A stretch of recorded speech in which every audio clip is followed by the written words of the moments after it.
नमस्कार दोस्तों, मैं विजय तिवारी। स्वागत है आपका हमारे YouTube channel the book society में, जहां हम आज की क्लास में सब्जेक्ट कोड BHIC 109 के चैप्टर नंबर 17 की चर्चा करेंगे। चैप्टर का नाम होगा राज्य और धर्म। इस यूनिट में सिर्फ ये एक ही चैप्टर है। टोटल इस किताब में 6 यूनिट थी और 5वीं यूनिट में सिर्फ एक चैप्टर है और छठी यूनिट में भी एक चैप्टर है। तो ऐसे में 5वीं और छठी जो यूनिट है ये बहुत ही ज़्यादा महत्वपूर्ण हो जाती है, जिसमें से एक एक क्वेश्चन आने के ज़्यादा चांस होते हैं पेपर में। इसीलिए इस चैप्टर की शुरुआत मैंने आज की है। तो देखो, इस चैप्टर से जो पेपर में प्रश्न बनता है वो प्रश्न ये बनता है कि अकबर की धार्मिक नीति क्या थी, या फिर धर्म के प्रति अकबर के दृष्टिकोण की व्याख्या कीजिए। इस चैप्टर से यही एक प्रश्न बनेगा और इस पूरे पूरे चैप्टर में इसी प्रश्न का उत्तर देने का प्रयास भी किया गया है। तो point two point, heading two heading आप आंसर लिखेंगे। सबसे पहले चैप्टर में एक प्रस्तावना दी गई है। प्रस्तावना कुल मिलाकर हमें यही बताती है कि पिछले चैप्टर में हमने क्या पढ़ा था और इस चैप्टर में हम क्या पढ़ेंगे। चैप्टर की शुरुआत है वो यहाँ से होती है। जब हम अकबर की धार्मिक नीति को पढ़ने जा रहे हैं तो उससे पहले यह समझना जरूरी हो जाता है कि उस समय की तत्कालीन परिस्थितियां कैसी थी, उस समय का समाज कैसे था, उस समय के जो लेखक थे वो किस प्रकार से इतिहास का लेखन कर रहे थे और उनके ऊपर किस विचारधारा की छाप थी। क्योंकि देखिए, जब एक राइटर किसी एक विचारधारा से प्रेरित होता है तो वो उसी चीज़ के ऊपर लिखता है। ऐसे में पढ़ने वाला जो होता है बंदा, उसको ना अपने विचार खुले रखने चाहिए, क्योंकि अगर वो भी एक विचारधारा से प्रेरित हो गया तो ऐसे में क्या हो जाएगा, इतिहास की व्याख्याएं गलत हो जाएंगी। ऐसा हमें यहाँ पर बताने का प्रयास किया जा रहा है। तो देखिए, जब हम बात करते हैं 1550 से लेकर 1605 तक की, यानी कि 1550 से लेकर 1605 तक की जब हम बात करते हैं, तो इस समय का जो समाज है वो कैसा है। तो इस समय का समाज है धार्मिक रूप से पूरी तरीके से कट्टर, धार्मिक रूप से प्रेरित है, धार्मिक रूप से आस्थावान है। आप आज देख लो 2023 में इंडियन सोसाइटी को, 2023 में भी आप इंडियन सोसाइटी को देखोगे तो 80% जनसंख्या हमारे देश की ऐसी है जो धर्म के प्रति प्रेरित है, धर्म के नाम पर खून बहाने से बिल्कुल बाज नहीं आती। तो आप जब की बात कर रहे हो, आज से 500 साल पहले की बात कर रहे हो, तो आज से 500 साल पहले तो सोचिए, चाहे हिंदू हो चाहे मुसलमान हो, धार्मिक के प्रति कितनी ज़्यादा कट्टरता होगा। तो इस काल में अधिकांश लोग धर्म के प्रति आस्थावान थे। प्रत्येक शिक्षित वर्ग से यह आशा की जाती थी कि वो धार्मिक शिक्षा को ग्रहण करे, ना सिर्फ धार्मिक शिक्षा को ग्रहण करे बल्कि साथ साथ धार्मिक विषयों पर ही लेख लिखे, जनता में क्या करे, धर्म को बढ़ावा दे। तो ऐसे में जब हम इस काल की सामाजिक परिस्थितियों का अध्ययन करते हैं, सोसाइटी का अध्ययन करते हैं, तो हम ये कहते हैं कि ज़्यादातर लोग धर्म के प्रति क्या है, आस्थावान है। प्रत्येक व्यक्ति, जो शिक्षित व्यक्ति हो, धार्मिक विषय का ज्ञाता होगा। ऐसे में हिंदू जो लेखक थे, मुसलमान जो लेखक थे, इतिहास पर उनकी गहरी छाप दिखाई देती है, क्योंकि समाज चाहे वो चीज़ ना करता हो लेकिन फिर भी इन लोगों ने उसे उसी रंग में ढंग दिया है। इन पर अगर आप जरा भी गलत तरीके से विचार करोगे तो इतिहास का आपको गलत निर्णय दिखाई देगा, क्या करोगे। तो इसलिए इतिहास पढ़ते वक्त भाई इस चीज़ का ध्यान रखना कि जो इतिहासकार है, जिस बंदे ने ये बात लिखी है, वो खुद किस विचारधारा से प्रेरित था। पहली बात तो ये हो गई। दूसरी बात ये है कि जनता तो पूरी तरीके से धर्म को फॉलो कर रही है। अब ऐसे में राजा के हाथ में ना एक बढ़िया सी चीज लग जाएगी, क्योंकि राजा अपना शासन कैसे करेगा। राजा शासन करता है जनता की डिमांड पर, और जनता की डिमांड अगर धर्म है तो राजा धर्म को हथियार बना लेगा। बिल्कुल ऐसे ही हुआ यहाँ पर। राजा ने धर्म को अपना हथियार बना लिया। राजा ने अपने निजी लाभ के लिए, अपने निजी स्वार्थ की पूर्ति करने के लिए धर्म का खुलकर उपयोग करना शुरू कर दिया। फॉर एग्जाम्पल, आपने एक राजा के बारे में सुना होगा जिसका नाम था महमूद गजनी, जिसने कई बार भारत पर आक्रमण किया। तो महमूद गजनवी जब भी आक्रमण करता था भारत पर, तो उसे एक बहुत बड़ी सेना की जरूरत होती थी। तो पता है क्या करता था, वो इस सेना को ना सेना को इकट्ठा करने के लिए जिहाद का नारा दे देता था कि ये लड़ाई धर्म की लड़ाई है, ये सामाजिक भलाई की लड़ाई नहीं है, ये एक धर्म की लड़ाई है, सारे बंदे इकट्ठे हो जाओ। अब बंदा क्या होता था, जिहाद के नाम पर सारे बंदे इकट्ठे हो जाते थे और आक्रमण होता था। बड़े पैमाने पर मंदिरों की लूट हुई और बड़े पैमाने पर यहाँ से खजाने लूट कर ले जाए गए। लेकिन जो महमूद गजनी था वो स्वयं धर्म की लड़ाई नहीं करता था, वो तो अपने राजनीतिक हितों की लड़ाई करता था, वो तो अपनी सीमाओं को बढ़ाने की बात करता था। अपने देश में जब धन की कमी हो जाती थी तब वो भारत पर आक्रमण करता था। अपने यहाँ के जो है आर्थिक कमियों को पूरा करने के लिए उसने भारत पर आक्रमण का सहारा लिया। लेकिन सेना को कैसे इकट्ठा करे वो, क्योंकि सेना में तो इतना दिमाग नहीं था। तो वो उन लोगों को जिहाद का नारा देकर जिहादी की तरह यूज करता था। तो पहली बात तो ये थी, लोग धर्म के प्रति प्रेरित थे। दूसरी बात क्या थी, शासकों ने धर्म को हथियार बनाया और अपना निजी स्वार्थ साधा। तीसरी बात ये थी, जो धर्म के अधिकारी थे, मुस्लिम धर्म शास्त्रियों को उल्मा कहा जाता था। ये बहुत ही कट्टरपंथी लोग होते थे और ये आशा करते थे कुरान के नियमों के हिसाब से देश चले। तो इनका मनोबल काफ़ी ऊंचा था। ये चाहता था शासक अपने प्रशासन में इस्लामी कानूनों का पालन करें, इस्लामी संहिताओं का पालन करें। इसके तहत जितने भी गैर मुसलमान लोग हैं उनके साथ कड़ा व्यवहार किया जाए। जैसा कि इतिहासकार पी सरन लिखते भी हैं कि मुस्लिम धर्मशास्त्रियों यानी कि उलेमाओं ने मुसलमानों और गैर मुसलमानों खासकर मूर्ति पूजकों के खिलाफ एक खास तरह का व्यवहार करने का निर्देश दिया था। तो ऐसे में ये व्यवहार बिल्कुल वैसे ही था जैसे प्राचीन काल में हिंदू धर्म में ब्राह्मणों का था। जिस प्रकार से ब्राह्मणों ने अन्य लोगों का शोषण किया था, उसी प्रकार से ये उलेमा भी कुछ लोगों को छोड़कर बाकी लोगों के शोषण की सलाह देते हैं। लेकिन मुद्दा ये उठता है, क्या इन सलाहों को राजा मानता था? क्या वास्तव में ऐसा था? तो जब आप खुले विचारों से इतिहास का अध्ययन करोगे ना, तो खुले विचारों से इतिहास का अध्ययन करने के बाद आपको यह पता चलेगा, जितने भी भारत के शासक थे, जितने भी मुस्लिम शासक हुए, ये उलेमा का विचारों से सहमत थे ही नहीं। जब इनकी सत्ता डगमगाने लगती थी, जब इनका सिंहासन हिलने लगता था, जब इन्हें लगता था तख्ता पलट हो जाएगा, तभी ये धर्म का सहारा लेते थे। बाकी ने इन उलेमाओं से, इन कट्टरपंथी लोगों से इनका कोई इतना वास्ता था नहीं। अधिकांश मामलों में राजा अपनी नीतियां अलग बनाता था और धार्मिक समुदाय से वो जोड़ता ही नहीं था खुद को। फॉर एग्जाम्पल 14th सेंचुरी की बात है। एक इतिहासकार था जियारुद्दीन बर्नी। बर्नी ने बताया अलाउद्दीन खिलजी के बारे में। अलाउद्दीन खिलजी के बारे में वो बताता है कि अलाउद्दीन खिलजी कहता है, भैया देखो, राजनीतिक व्यवस्था अलग है और सरकार का अलग महत्व है और धार्मिक महत्व अलग है, इसलिए इन तीनों को एक साथ मत जोड़ो। अलाउद्दीन खिलजी ने सुने कहा कि जब भी मैं आदेश जारी करूंगा तो ये मैं राजा के अधिकार क्षेत्र में रखूंगा। न्याय करने वाले जितने भी काजी हैं, जितने भी मुफ्ती हैं, इनके अधिकार अलग होंगे और धर्म का अधिकार अलग होगा, क्योंकि राजा का काम है जनता के हितों का ख्याल करना और जनता का हित सभी धर्मों के हित में है, क्योंकि जनता में सभी धर्म के लोग हैं। तो इससे ये पता चलता है कि एक तरफ तो उलेमा ये चाहता है कि इस्लामी संहिता के हिसाब से प्रशासन चले, लेकिन दूसरी तरफ जो राजा है वो प्रशासनिक मामलों में धर्म को अलग करके देखता है। फॉर एग्जाम्पल, जैसे कि हमने यहाँ पे अलाउद्दीन खिलजी को समझा। तो कुल मिलाकर अगर हम उस समय की परिस्थिति देखेंगे, तो उस समय की परिस्थिति में पहली बात क्या है, सभी लोग धर्म के प्रति आस्थावान है। ऐसे में इतिहास पर गहरी छाप हमें किस प्रकार से दिखाई देती है, धर्म के प्रति दिखाई देती है, लेकिन इसका मतलब ऐसा नहीं है। दूसरी बात यह है, शासक पूरी तरीके से धर्म को अपने निजी स्वार्थ के लिए पूर्ति करेगा। तीसरी बात है, एक बहुत बड़ा वर्ग होगा जो कि उलेमा के नाम से जाना जाएगा, ये शिक्षित मुसलमान होंगे। शिक्षित का मतलब है कि धर्म के ज्ञाता होंगे और ये मानेंगे कि धर्म के हिसाब से प्रशासन चलना चाहिए। बट जो प्रशासनिक मामले हैं, इसमें राजा जो है ये इनकी अवहेलना करेगा और वो प्रशासन को एक अलग तरीके से चलाएगा। अब उस समय का इतिहास किस प्रकार से लिखा जाता था, ये भी सुन लो। तो मध्यकाल में शिक्षा व्यवस्था कैसी थी? तो मध्यकाल में जो शिक्षा व्यवस्था थी वो ये थी कि एक इतिहासकार मदरसों में शिक्षा ग्रहण करता था और मदरसों का जो माहौल था वो पूरी तरीके से धार्मिक था। ऐसे में जो पूरी तरीके से ट्रेंड होते थे लोग, वो धार्मिक रूप से ट्रेंड होते थे। ऐसे में उन्होंने जो हिस्ट्री लिखी है, उस हिस्ट्री पर उनका बहुत ज़्यादा प्रभाव पड़ा है। तो भाई, जैसी शिक्षा आप लोगे वैसे ही आपके ऊपर इंपैक्ट पड़ेगा। अगर आप पश्चिमी शिक्षा ले रहे हो, वेस्टर्न शिक्षा ले रहे हो, तो आपके विचार भारतीयता से अलग हो जाएंगे।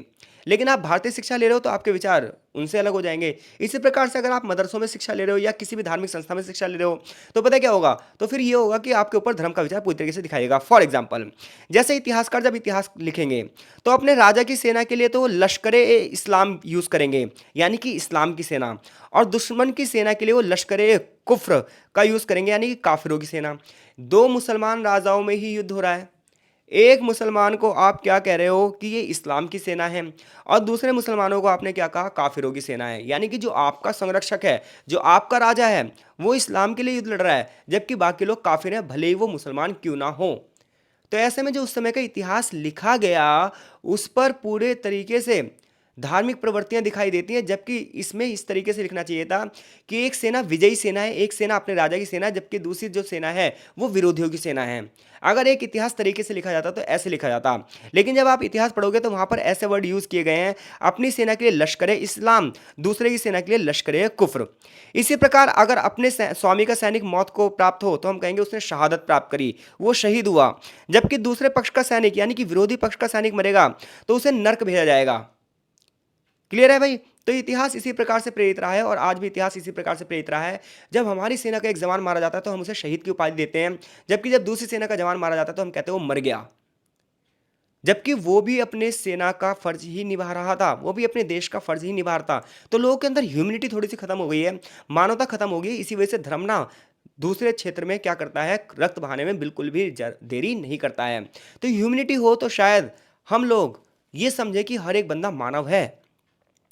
तो उस समय का जो इतिहास लिखा गया वो इस प्रकार की शब्दावली का प्रयोग करता है, जिससे हमें पता चलता है कि ज़्यादातर लोग क्या थे, धार्मिक चीज़ों से प्रेरित थे।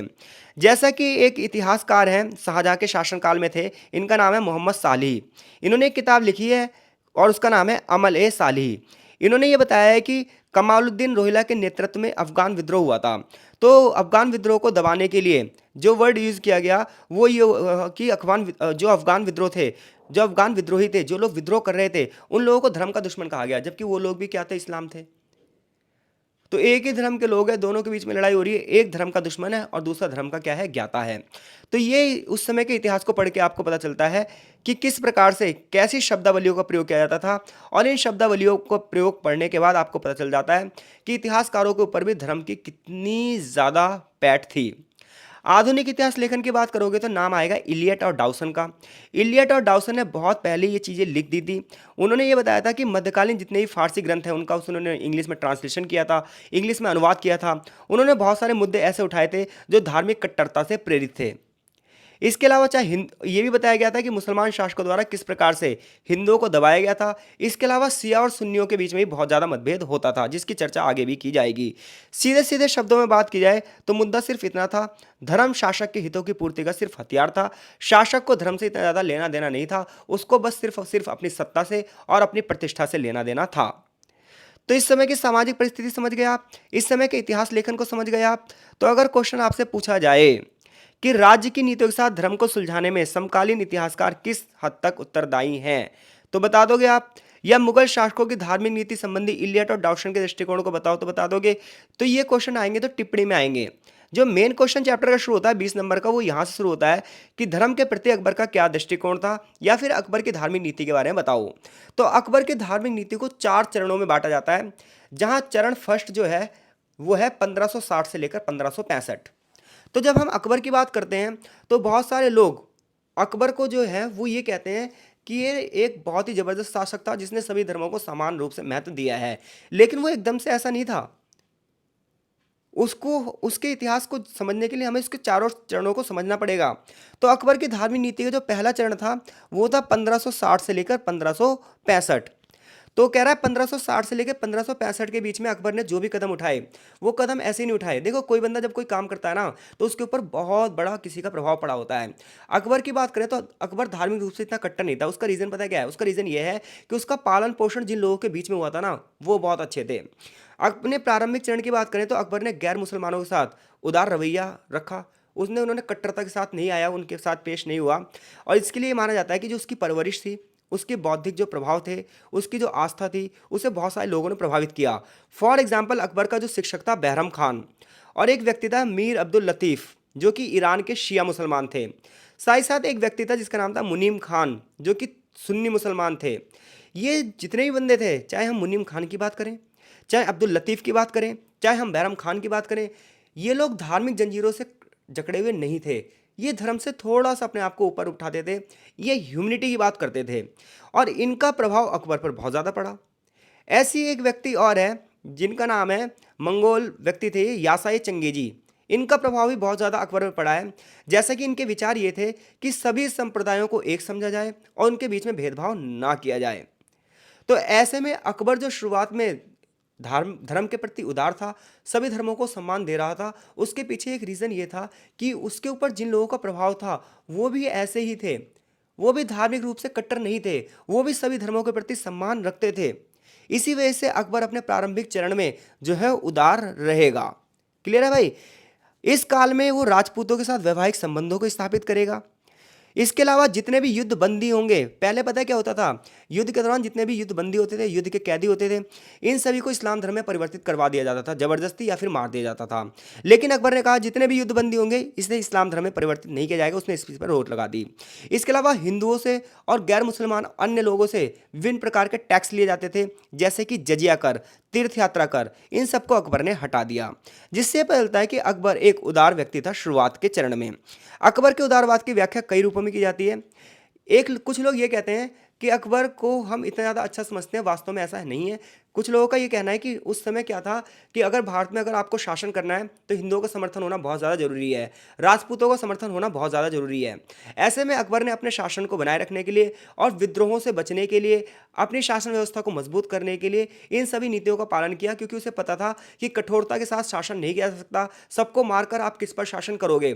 इसलिए अकबर ने सहिष्णुता की नीति अपनाई, आपसी भाईचारे के साथ नीति अपनाई, राजपूतों और गैर मुसलमानों के साथ उसने संधियां करी, क्योंकि वो नहीं चाहता था कि उसके साम्राज्य में किसी प्रकार का विरोध हो, क्योंकि वो बेताज बादशाह बनना चाहता था। और अगर आपको एक बेताज बादशाह बनना है तो उसके लिए आपको सभी लोगों का समर्थन जरूरी है। तो आप अगर कट्टरता के साए में जियोगे तो कुछ लोग तो आपका समर्थन कर सकते हैं, लेकिन पूरी आवाम, पूरी जनसंख्या आपका समर्थन नहीं कर सकती है। ऐसा भी कुछ इतिहासकारों का मानना है।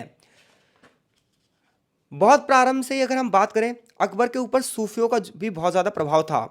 सूफियों की बात की जाए तो इससे हमें पता चलता है कि अकबर ने 1562 में अजमेर की जो दरगाह है उस दरगाह के साथ संपर्क किया। अजमेर में शेख मुहिद्दीन चिश्ती की दरगाह की उसने बहुत सारी यात्राएं करी। जब उसने चित्तौड़ को जीता तब भी वो वहाँ गया, और जब उसके पुत्र सलीम का जन्म हुआ उसके बाद भी वो वहाँ पर गया। जिससे पता चलता है कि जो सूफी संत थे, सूफी शेख थे, उनके साथ उसका कितना अच्छा संबंध था। इवन गुजरात अभियान के दौरान तो उसने मुइन का नारा भी दिया। मुइन मतलब मुहिद्दीन चिश्ती के आशीर्वाद से मुझे ये जीत हासिल मिली है। एक सिपाही युद्ध के दौरान तो उसे लोग अजमेरी अजमेरी कहकर पुकारने लगे। इसके अलावा जब उसके पुत्र हुआ तो उसने शेख सलीम चिश्ती के निवास पर गया, और उसका ये मानना था कि मेरे को जो सलीम की प्राप्ति हुई है वो शेख सलीम चिश्ती के आशीर्वाद से ही हुई है। इसीलिए उसने अपनी नई राजधानी फतेहपुर सीकरी को भी चुन लिया कि आज से मेरी नई राजधानी फतेहपुर सीकरी होगी। इससे पता चलता है कि अकबर सूफियों के प्रति कितना ज़्यादा सहनशील था। इतना ही नहीं, वो कितना ज़्यादा उनके प्रति निष्ठावान भी था कि उसके पुत्र की प्राप्ति हुई और वो कह रहा है कि ये पुत्र मुझे शेख सलीम चिश्ती के आशीर्वाद से मिला है। उसने अपने जीवन में क्या करा, अजोधन में बाबा फरीद गंजे शकर की दरगाह तथा फरीउद्दीन बाबा मनेरी की दरगाह पर भी यात्राएं करी। 1564 में निजामुद्दीन औलिया की दरगाह पर भी हो गया दिल्ली में, और बहराइच में सैयद सालार महमूद गाजी की दरगाह पर भी वो गया, और उसके लिए उसने अनुदान भी दिए। तो इससे पता चलता है कि सूफियों के प्रति भी उसका कितना बढ़िया दृष्टिकोण था। जबकि सिया और सुन्नी मुसलमानों में आए दिन लड़ाइयाँ होती रहती थी, लेकिन इसने इन सब चीज़ों को समाप्त किया। उसका सबसे बड़ा कारण खुद क्या था, अकबर था, और उसके आसपास का जो माहौल था वो था। अब हम अकबर की धार्मिक नीति के दूसरे चरण की बात करेंगे। तो अकबर की धार्मिक नीति का जो दूसरा चरण है वो 1566 से 1578 तक जाता है। तो 1565 के बाद उसकी धार्मिक नीति में थोड़ा सा परिवर्तन आया। गुलजार ए अबरार तथा नफाइस उल मायसिर जैसे ग्रंथों में इस बात का उल्लेख किया गया है। यानी कि गुलजार ए अबरार किताब पढ़ोगे आप, नफाइस उल मायसिर जैसी किताब पढ़ोगे, तो आपको पता चलेगा अब अकबर जो है वो उल्मा के प्रति गहरा सम्मान रख रहा है। उल्मा कौन है, मैंने आपको बताया था, इस्लामिक धर्मशास्त्री हैं जो ये चाहते हैं कि इस्लाम के हिसाब से शासन चलाया जाए। ये लोग कट्टरपंथी हैं, कुरान और हदीस के नियमों के हिसाब से शासन चलाना चाहते हैं। तो 1565 के बाद अकबर की धार्मिक नीति में परिवर्तन आएगा थोड़ा सा, और अकबर के मन में उल्मा के प्रति गहरा सम्मान आ जाएगा। और इस समुदाय को कई प्रकार की वो रियायतें भी देगा। धर्म के मामले में उनके दृष्टिकोण को देखेगा। अकबर ने शेख अब्दुल कुद्दूस गंगोही को पोता था सद्र उस सुदूर, इसको धार्मिक मामलों का नियुक्त घोषित कर देगा।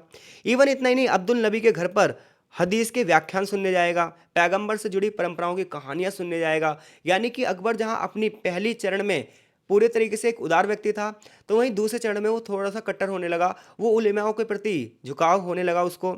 अकबर के वकील मुनीम खान ने एक दस्तावेज में हस्ताक्षर किए हैं, जिससे हमें पता चलता है कि अकबर ने आगरा के आसपास के इलाकों में जजिया कर वसूलने का आदेश दे दिया है। यानी कि जहां प्रारंभिक चरण में अकबर ने जजिया कर को खत्म किया, तीर्थ यात्रा को खत्म किया, वहीं दूसरे चरण में अकबर ने फिर से जजिया कर वसूलने की बात कर ली। फिर से उसने कहा कि तीर्थ यात्रा कर वसूलो। अब वो धार्मिक रूप से फिर से पूर्वाग्रहों में बन चुका है। इतना ही नहीं, राजपूतों के खिलाफ जितने भी उसने युद्ध लड़े थे, उस युद्ध को उसने कहा ये जिहाद है, ये इस्लाम के लिए युद्ध है, ये राज के लिए युद्ध नहीं है। उसने कहा मंदिरों को तोड़कर काफिरों को मार दिया जाए, और इस प्रकार से उसने अपने आप को गौरवान्वित महसूस किया। तो ये सारी चीज़ें बताती है कि अकबर दूसरे चरण में थोड़ा सा कट्टरवादी हो गया था। हिंदू धर्म के प्रति वो असहिष्णु हो गया था। मंदिरों को तोड़ने के आदेश दिए गए, विभिन्न प्रकार से हिंदुओं पर धार्मिक कर लगाए गए। इतना ही नहीं, उसने जिहाद का नारा भी दिया। इतना ही नहीं, अकबर ने अपने गुजरात अभियानों के दौरान जो महवदीय मुसलमान थे इनके साथ बहुत कड़ा रुख अपनाया। महदवी संत सिया मुस्तफा बंदगी को न केवल बंदी बनाया गया, बल्कि जंजीरों में बांधकर अपमानजनक परिस्थितियों में उन्हें दरबार भी लाया गया। जितने भी गैर सुन्नी मुसलमान थे उनको उसने पीड़ित करना शुरू कर दिया था, जबकि पहले वो सिया सुन्नी में दोस्ती कर रहा है, जबकि दूसरे चरण में वो क्या हो गया है, केवल सुन्नियों को समर्थन दे रहा है और गैर सुन्नी संप्रदायों को दंडित कर रहा है। महदवी और जितने भी शिया मुसलमान थे उसके जुल्म बड़े पैमाने पर उसने उन पर जुल्म ढाए, जो कि इतिहास नजरअंदाज कर देता है। अब हम बात करेंगे इबादत खाने की। तो इबादत खाना एक धर्म स्थल था। अकबर ने 1575 में इबादत खाने की स्थापना करी, क्योंकि वो ये चाहता था कि इस्लाम के विभिन्न मुद्दों को ज्ञान प्राप्त करे, इस्लाम के विभिन्न मुद्दों पर बहस हो सके। प्रत्येक शुक्रवार को जुम्मे की नमाज के बाद धार्मिक चर्चा शुरू की जाती थी, देर रात तक चलती थी। काजी जलालुद्दीन और अन्य उलमाओं से कुरान को पढ़ने के लिए बुलाया जाता था, और ये कहा जाता था कुरान की व्याख्या करो, मैं कुरान को जानना चाहता हूँ। और इस प्रकार से इबादत खाने में धर्म की चर्चा होने लगी। इस दौरान उसने कई सारे राजपूत राजाओं के साथ वैवाहिक नीतियां भी करी। फॉर एग्जाम्पल बीकानेर के राजा की भतीजी तथा जैसलमेर के रावल हर राय की बेटी से विवाह किया 1570 में। डूंगरपुर के रावल असंकरण की बेटी से विवाह किया। जोधपुर के राय मालदेव की बेटी से विवाह किया। तो एक तरीके से उसने विवाह का प्रावधान भी रखा है। तो पहले चरण में जहां अकबर उदार था, वहीं दूसरे चरण में थोड़ी सी उसकी कट्टरता दिखाई देती है। अब हम बात करेंगे अकबर की धार्मिक नीति के तीसरे चरण की, जो कि शुरुआत होती है 1578 से और 1580 यानी कि 2 साल। इस दौरान क्या होगा, इबादत खाने में लगातार बैठकें होंगी। इन बैठकों के दौरान उलमाओं का व्यवहार बड़ा गंदा होगा। उलमा क्या होंगे, वो अपने आप को सर्वश्रेष्ठ साबित करने में लगे होंगे। ये उलेमा आपस में ही लड़ने लग जाएंगे। ये कहेंगे मैं सही व्याख्या कर रहा हूं, मैं सही व्याख्या कर रहा हूं। अब अकबर के मन में ये आ जाएगा, यार ग्रंथ तो एक ही है, लिखा हुआ एक ही है, और ये लोग आपस में ही लड़ रहे हैं। अब अकबर के मन में ना थोड़ी सी घृणा पैदा हो जाएगी। वो कहेगा यार आपस में क्यों लड़ रहे हैं। अकबर बहुत निराश होगा और वो टिप्पणी करते हुए कहेगा, काश मुझे पारंपरिक विषय के विद्वानों के बीच इस तरह मतभेद सुनने को नहीं मिलते। यानी कि एक ही धर्म है, एक ही ग्रंथ है, और उसके लिए इतने सारे मतभेद क्यों हैं। ये आपस में लड़ने लग जाते थे उलेमा, और जिस प्रकार से आपस में लड़ने लग जाते थे, अकबर का मोह भंग हो गया। धीरे धीरे वो पता क्या करने लगा, धीरे धीरे वो ना इससे दूर होने लगा। इवन एक बार पता क्या हुआ, अकबर ने केसरिया रंग के कपड़े पहन रखे थे चमकीले। तो अकबर ने जब केसरिया रंग के चमकीले वस्त्र पहन रखे थे, तो एक शेख ने क्या करा, उसे टोका, बल्कि टोका ही नहीं बल्कि छड़ी फेंक कर उस पर हमला भी कर दिया। अरे मूर्ख, तूने ये कैसे कपड़े पहन रखे हैं। मथुरा में ईश निंदा के आरोप में अब्दुल नबी द्वारा एक ब्राह्मण को मृत्युदंड दे दिया गया, जिससे मनमुटाव बहुत ज्यादा बढ़ गया। इस मुद्दे पर उलमा एक और खड़े हो गए कि बिल्कुल सही किया है, जबकि शाही महिलाएं एक और इकट्ठे हो गईं। ऐसे में अकबर समझ गया कि दंड बहुत ज्यादा कठोर है, मृत्युदंड नहीं दिया जाना चाहिए था। और अकबर को लगा कि देश में कठोरता के साथ शासन नहीं कर सकते हो, ऐसे में विद्रोह हो जाएगा। इसके अलावा एक चीज और थी, उलेमा ने विशाल संपत्ति भी इकट्ठी कर रखी थी। देखो, उलेमा धार्मिक बंदे थे, धार्मिक आचार्य थे। ये चाहते थे इस्लाम के हिसाब से शासन चले, और जनता से क्या करते थे, ये बहुत सारा दान भी लेते थे। ये दान ये इसलिए लेते थे कि हाँ भाई, मस्जिदों के निर्माण के लिए या फिर लोगों की सहायता के लिए। लेकिन इस धन में से ये बहुत सारा माल गबन कर जाते थे। आपने भी देखा होगा, गरीबों से दान लेने वाला हमेशा संगमरमर की बिल्डिंगों में रहता है, और यही उलेमाओं ने किया। इन उलेमाओं ने विशाल संपत्तियां इकट्ठी कर ली, जिसकी वजह से अकबर का ना इनसे मोहभंग हो गया। तो अकबर का उलेमाओं से मोहभंग होने के क्या कारण थे, पहला तो ये उलेमा आपस में ही लड़ते थे, कुरान की व्याख्या करते हुए अपने आप को सर्वोच्च साबित करते थे। इसके अलावा इन्होंने बहुत ज़्यादा कठोर नियम निर्धारित कर रखे थे।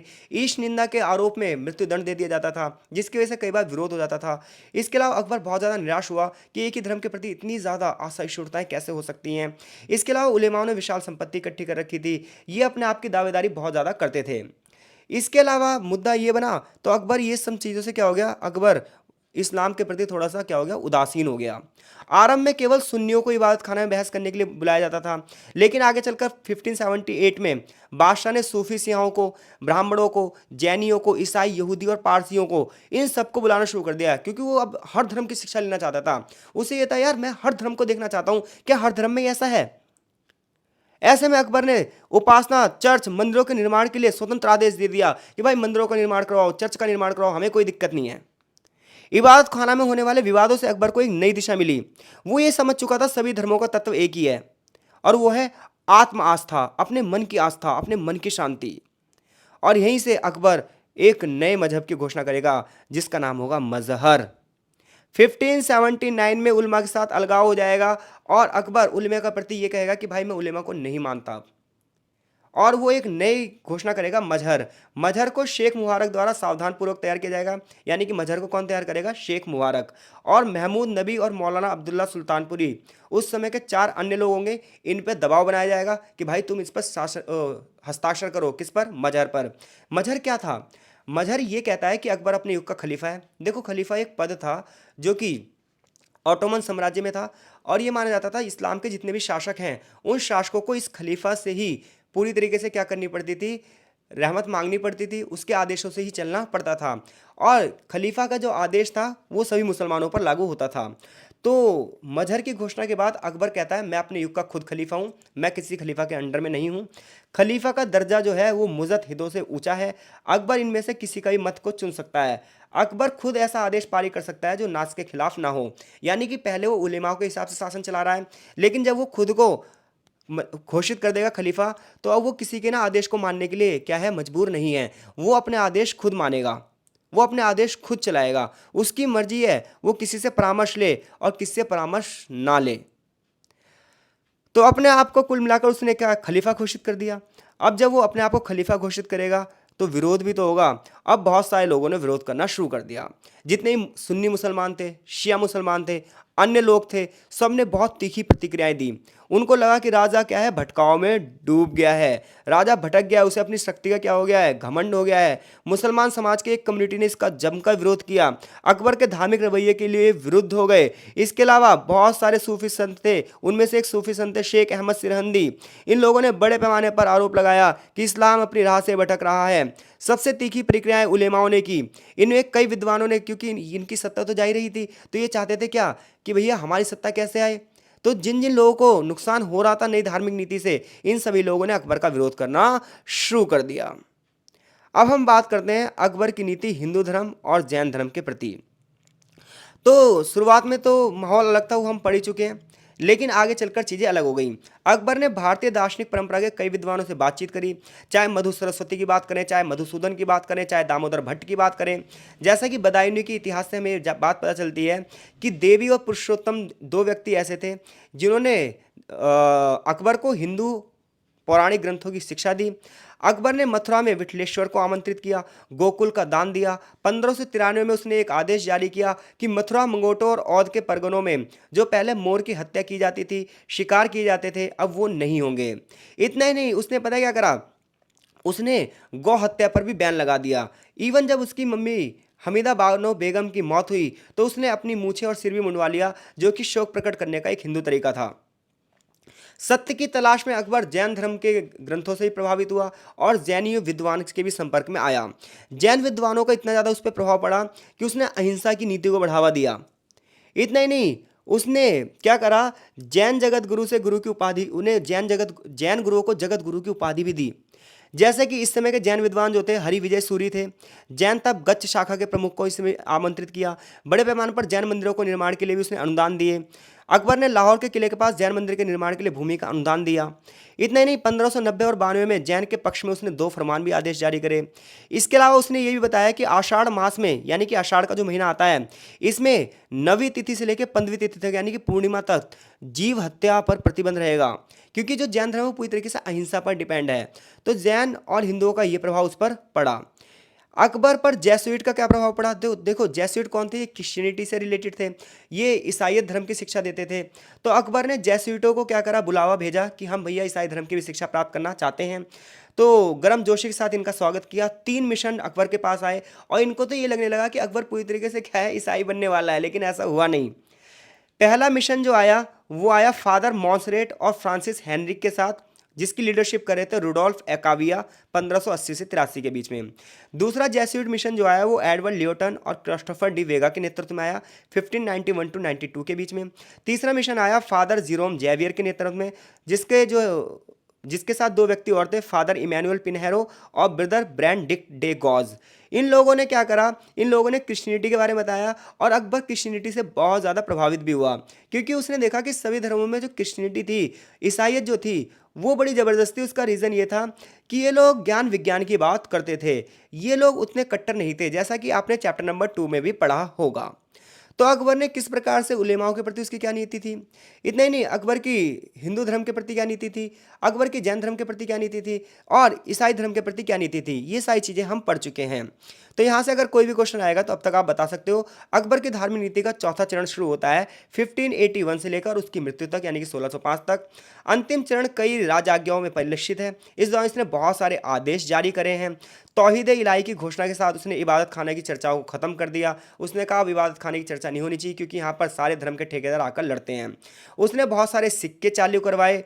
इतने नहीं, उसने मुजाहिद्दीन ए अल्फ ए सानी की उपाधि का प्रयोग भी किया। इस तरह से उसने अपने आप को क्या करा, धर्म का सुधारक घोषित कर दिया। उसने कहा मैं हूँ धर्म का सुधारक। उसने एक नई संस्था की स्थापना करी, वो थी तौहीद ए इलाही। तो इस्लाम के प्रति उसको थोड़ी सी क्या आ गई थी, घृणा आ गई थी, नफरत आ गई थी। उसका रीज़न ये था कि उलेमाओं की जो नीति थी, उलेमाओं का जो व्यवहार था वो गलत था, वो अपने आप को सर्वोच्च साबित करना चाहते थे। अकबर ने तौहीद इलाही की स्थापना करी। कई बार कुछ लोग इसे दीन इलाही भी कहते हैं, लेकिन ये तौहीद इलाही है। इस नए धर्म में दीक्षा के लिए रविवार का दिन सेट किया गया कि जितने भी लोग आएंगे वो रविवार को आएंगे और वो धर्म की शिक्षा लेंगे। सभी धर्म समान है, ये बात की गई। जितने भी नए नए लोग होंगे वो अपने हाथ में पगड़ी लेकर बादशाह की ओर आएंगे, बादशाह के चरणों में अपने शीश रख देंगे और उसे उठाते हुए अपने सिर पर वापस पगड़ी रख लेंगे। यानी कि इस प्रकार से जो राजा है वही सर्वोच्च होगा। उसके जो अनुयायी हैं वो अल्लाह अकबर और जला जलाहुल के शब्दों से क्या करेंगे, अभिवादन करेंगे। नई नई संपत्ति जो होगी वो इसके आधार पर होगी। केवल कुछ ही दरबारियों ने हालांकि इस मत को स्वीकारा। इससे यह पता चलता है कि अकबर ने तलवार की नोक पर धर्म को स्थापित करने का प्रयास नहीं किया। उसने ये कहा जिसकी मर्जी है भैया मानो और जिसकी मर्जी है मत मानो। तो कुछ लोगों ने उसके मत को स्वीकार करा, जिसमें शेख मुबारक हैं, अबुल फजल हैं, फैजी हैं और बीरबल हैं।